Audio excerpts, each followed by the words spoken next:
So this is two different compost areas, and we started this one first and put our scraps from daily living in there, which is eggshells, coffee grounds, coffee filters, onions, apple that went bad, and that all goes into your compost.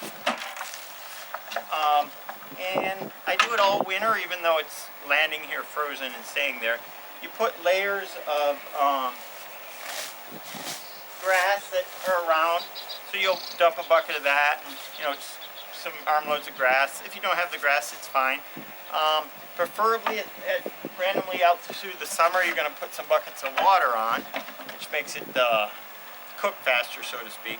And you're trying to get all this just to basically rot and make soil. The soil that you end up with, this is a couple years, the soil that you end up with is hopefully very black. You can still see the eggshells. Let's see if I can get...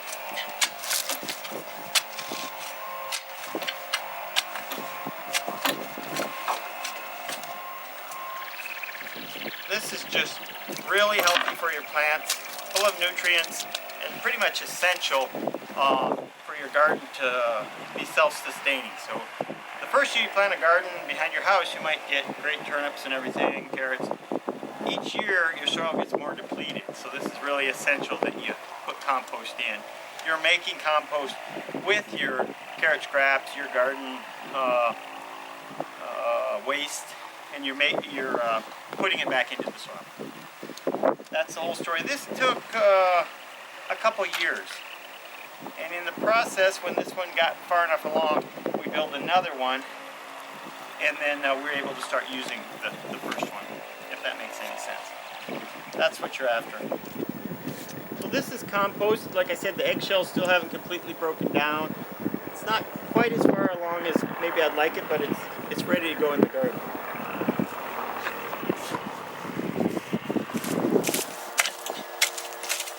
Compost is still a little bit frozen, but it's going to work.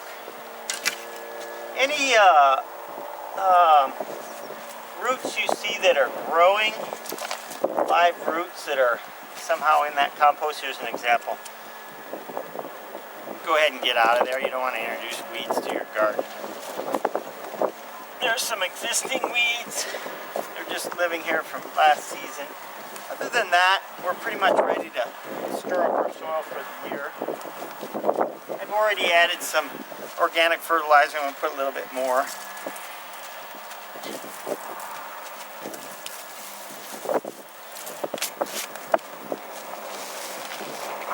This is bone meal. Same thing, it's another fertilizer. Probably don't need much bone meal because I have all those eggshells.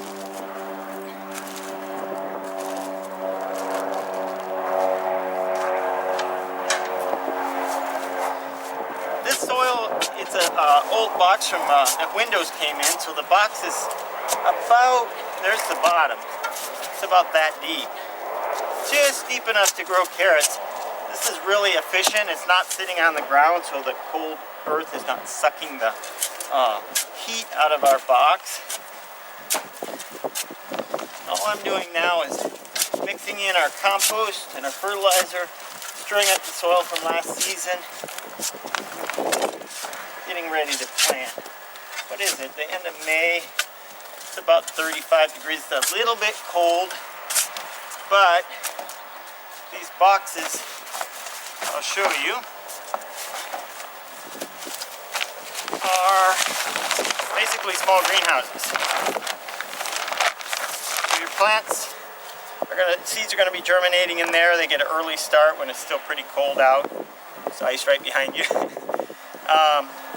And then if we do get really hot weather or rain, you can open your miniature greenhouse.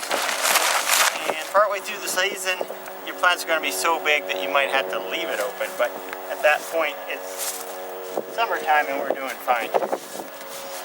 So we'll finish tilling the soil. It's really black. This is really nice looking soil. Got a mixture of soil that we've used for 10-15 years and then new compost. Make it smooth.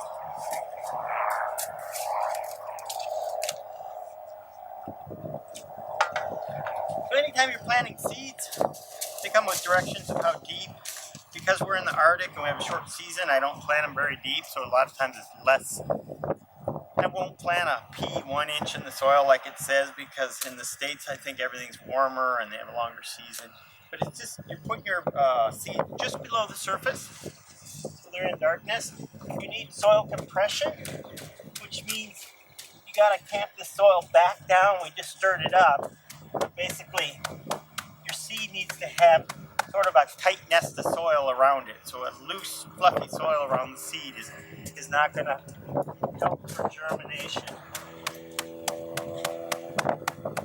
In your garden, you may think about rows, and that's a whole different idea. In these small garden boxes, you're taking advantage of every square inch. So I'll think about a turnip I would like to be at least as big as your fist, so I might plant them 4 inches apart. Carrots I'm wanting to be about 1 inch in diameter, so I might plant them 2 inches apart, and I'll fill the whole area up with seeds.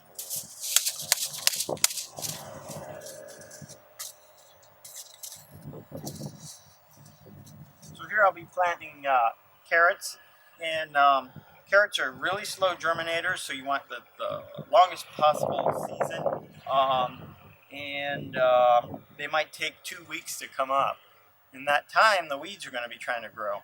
So it's really important that you get them started early, don't plant them very deep, and then keep an eye on your garden in case the weeds come up first.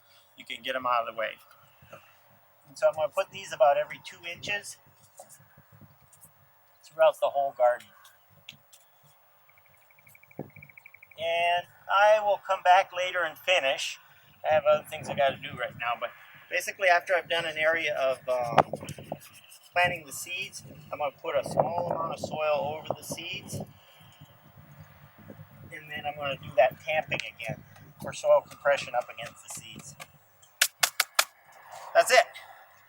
I'll water it here once I get my hose hooked up. I'll close it up. I don't want mold, so if it seems like I get a warm day and things are damp but they're not going to get frozen by the cold weather, I'll go ahead and open this. But as long as it's in the 30s, it's going to be in its own little garden box. Carrots are really easy to grow, they're just really hard to get started. Try to keep all that cold wind out. Okay, we got lots more to plant. We'll keep going.